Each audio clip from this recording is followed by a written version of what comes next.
Thank you, Phil. Can everybody hear me?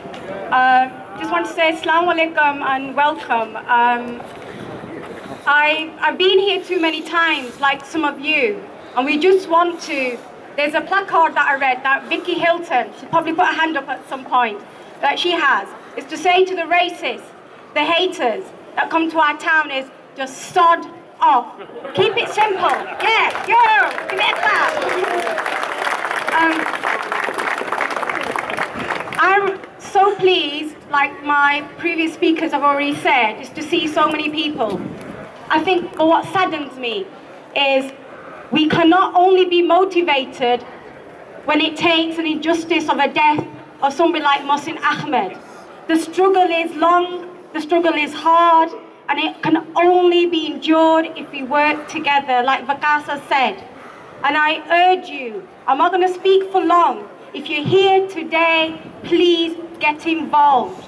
We don't want to have another person die for what they represent, for them just living their lives. It's so wrong at such a deep level, hearing young people talk about Mohsin Ahmed. The pity is his family want this to be a private matter, and we have to respect that. But I talked at the vigil that we held a few weeks ago in the town centre for Mohsin Ahmed, and I say his name repeatedly because we got to know this name and what it represents for people of colour and for people who fight this type of hatred that has caused his death, is that we got to remember the beautiful man that he was. We're about to have a minute silence for him. And one of the things in all of this conversation is I've heard so much from the Yemeni community. He was one of the most gentle souls that you would have met, a decent human being, actually somebody in his community that gave a lot, that made deep friendships across cultural divides.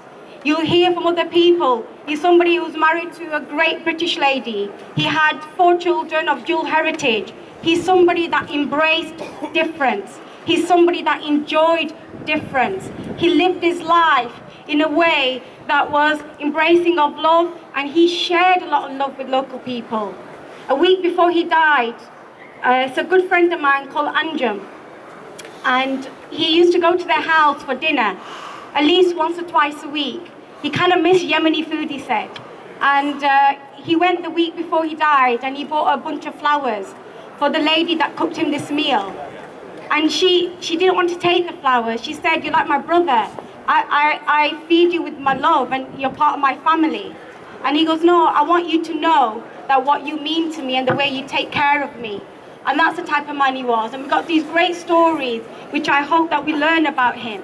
I'm going to hand it over and really just to say, UAF have done a sterling job today, and they don't get recognized, and they've been criticized by various parts of the establishment. And it's so wrong. And I want to applaud UAF for doing the work that they do.